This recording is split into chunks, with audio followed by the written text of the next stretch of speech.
Somewhere in America right now, there is a guy sitting at his kitchen table with a laptop open, looking at a number $15,000. That's the initial franchise fee for a Subway. 15 grand. That is less than a used Honda Civic. And he is thinking exactly what almost everyone thinks when they see that number for the first time, which is, how has nobody else noticed this? Here's his actual situation. That 15,000 is the entry ticket. The full build, according to Subway's own franchise disclosure document, runs somewhere between roughly $240,000 and $537,000 once you add construction, equipment, signage, opening inventory, and working capital. He's going to borrow most of that, probably through an SBA loan, at somewhere around 10%. He'll sign a 20-year agreement. And the single most important number in the entire decision, how much money a Subway restaurant actually makes in a year, is a number that Subway will not tell him. That is not a conspiracy theory. That's a documented feature of their paperwork, and I'm going to show you exactly what it means and why it matters. Because here's the thing that got me digging into this in the first place. Subway is still the largest restaurant chain in the United States by store count. More locations than Starbucks, more than McDonald's. And between 2016 and 2025, it closed a net 8,345 American stores. Not opened, closed. That figure on its own would rank among the 5 biggest restaurant chains in the country. Subway erased an entire Wendy's-sized chain off the map, and it is still number 1. And during that exact same stretch, the company that owns Subway became dramatically, almost comically more profitable. Both things are true simultaneously. And once you understand why, you understand basically everything about how modern franchising actually works. So let's start at the beginning, because the beginning explains the ending. 1965, Bridgeport, Connecticut. A 17-year-old named Fred DeLuca has just graduated high school and he wants to be a doctor. But he's working at a hardware store for about $1.65 an hour, and the math on medical school is not working. So he goes to a family friend, a nuclear physicist named Dr. Peter Buck, and asks for advice on paying tuition.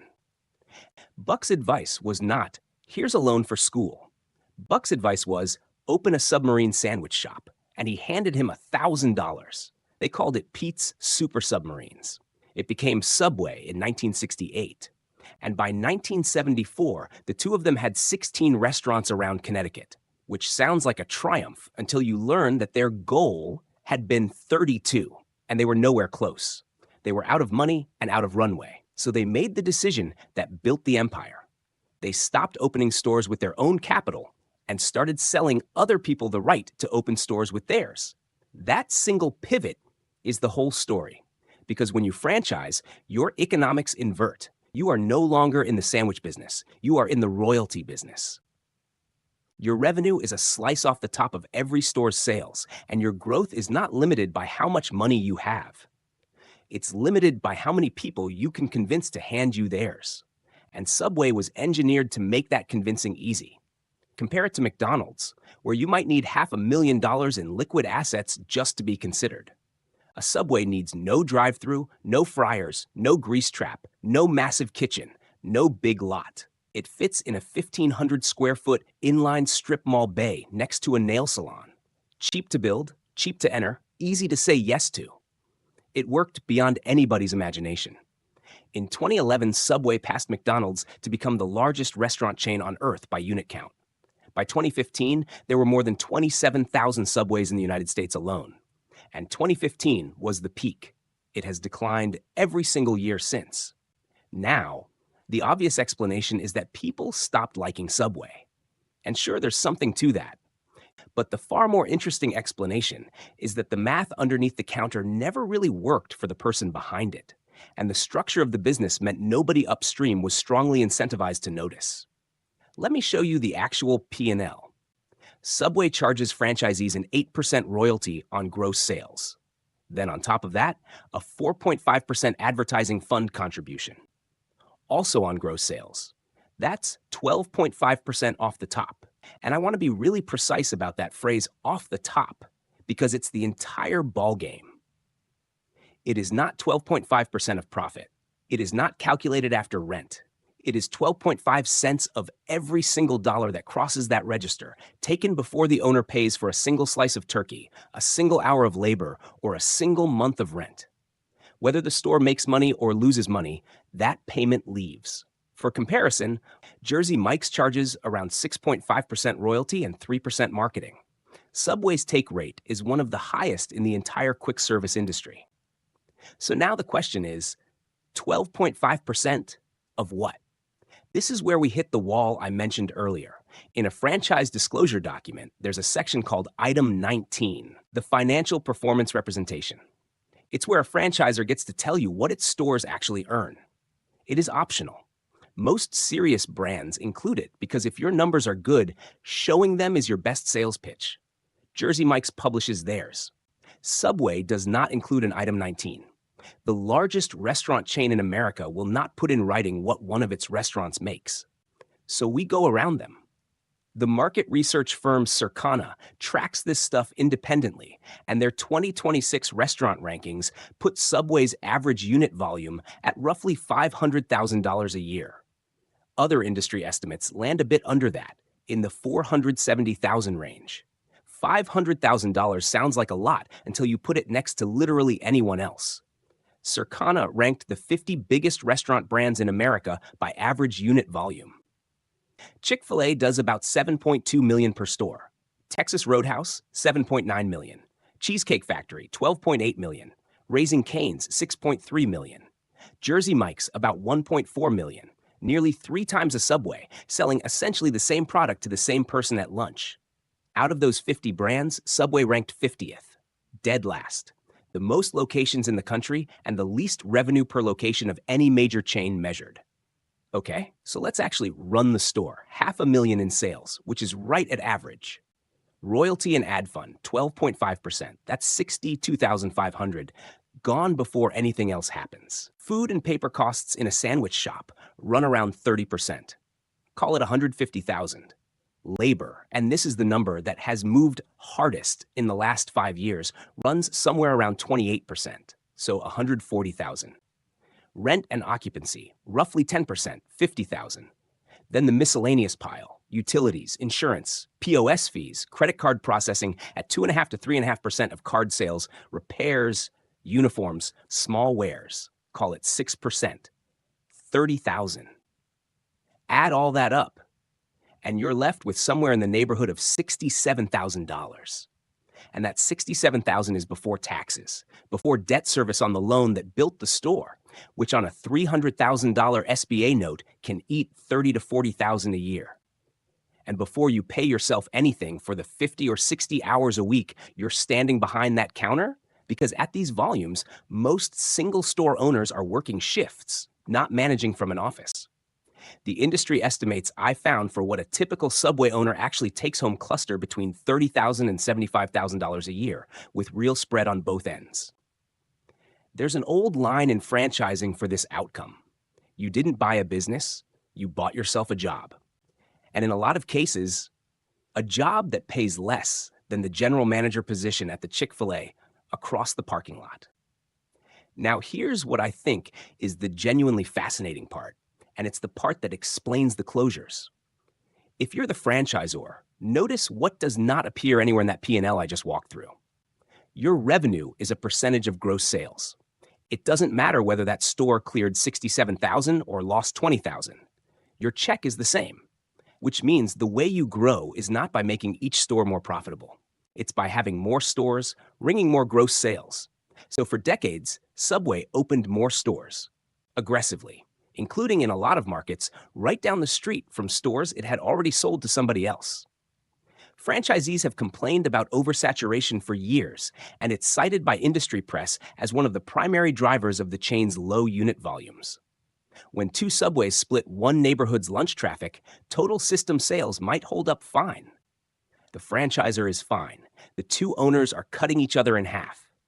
Eventually, the physics catch up, and that's the decade we've been watching.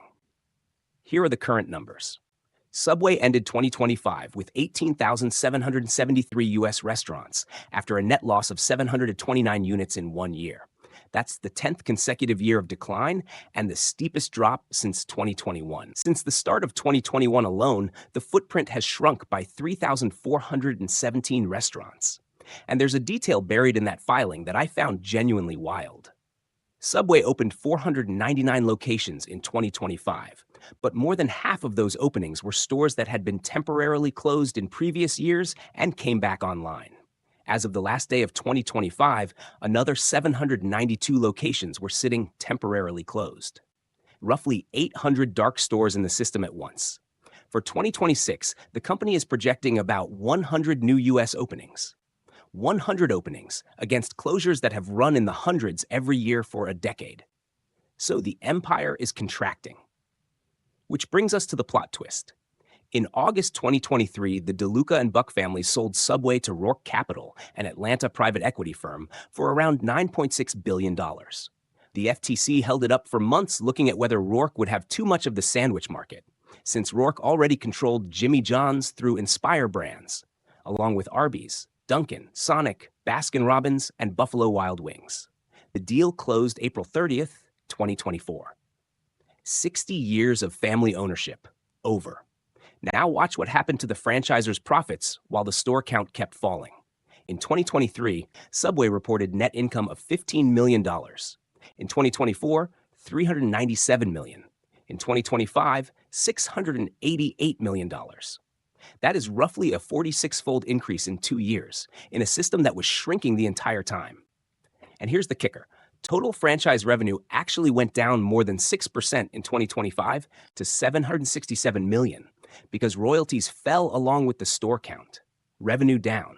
Net income up 73%. Reporting on the filing attributes the jump primarily to falling operating expenses. That is the private equity playbook stated as plainly as it ever gets stated. You don't need the restaurants to make more money. You need the royalty stream to cost you less to collect. And that framing explains almost every fight happening in the system right now. Fight 1, remodels. Under Roark, Subway has been pushing its Fresh Forward redesign hard, and franchise attorneys report that operators who fell behind received letters warning of termination, with 60-day deadlines to comply. A remodel can run somewhere between $80,000 and $200,000. Now go back to that P&L. $67,000 a year in operating income before debt and before paying yourself. Subway's position is that modernizing is standard industry practice and that guests expect a current, inviting restaurant, which is completely true. It is also a capital call on people whose margins were already thin. Fight 2, the loyalty program. In 2026, the company rolled out a very aggressive free footlong offer, the first big marketing swing under new CEO Jonathan Fitzpatrick. Operators pushed back that it was too generous and too unrestricted, and the North American Association of Subway Franchisees sent a petition signed by franchisees representing more than 5,000 restaurants asking for changes. Because here's the structural thing about a discount at a franchise. Corporate's 12.5% is calculated on what the customer actually pays. Discount the sandwich and corporate's cut shrinks a little. The franchisee's cut shrinks a lot because their costs don't move at all. The bread costs the same. Now, I want to be fair here, because Subway bad is a lazy conclusion and it isn't what the data says. There are Subways making real money. I pulled a live listing while researching this. A store in Clay County, Florida, doing over $660,000 in sales with verified owner benefit north of $130,000. And the reason jumps off the page: rent of $2,430 a month. Under 5% of sales in occupancy instead of 10. That single line item is the difference between a job and a business. That's the actual lesson. At a $500,000 average unit volume with 12.5% going out the door before anything else, there is no room for a mediocre lease, a mediocre location, or mediocre labor management. Great operators with cheap rent and 3 to 5 units, sharing management overhead across stores, absolutely make a living. Single unit owners in expensive strip malls, in markets with another Subway a mile away, largely do not. The brand isn't the variable. The lease and the operator are. And globally, the story is genuinely different. Subway opened more than 1,000 international locations in 2025 and is past 35,000 restaurants worldwide, with 30 plus master franchise agreements targeting 12,000 more. Domestic contraction, international expansion. So if you're that guy at the kitchen table, here's what I'd actually take away. The $15,000 franchise fee is the cheapest and least important number in the deal. The numbers that decide your outcome are the ones nobody puts on the brochure. Your rent as a percentage of sales, how many competing units are within driving distance, when your remodel clock comes due, and whether the store you're looking at is a new build or a resale. Bankers quietly prefer resales for a reason. On a resale, you underwrite 3 years of actual tax returns. On a new build, you're underwriting a hope. And more broadly, every time you see a franchise pitch that leads with a low entry cost, ask what the take rate is on the back end and what the average unit volume is. Those two numbers together tell you whether you're being sold a business or being recruited into somebody else's revenue model. Which raises the question I actually can't stop thinking about. If 8,000 of these stores closed in 10 years and the parent company's profits went up 46 times anyway, who exactly was the customer in this business? Because it might not have been the person eating the sandwich. If you found this video valuable, leave a like, subscribe, and comment below which business you want me to cover next.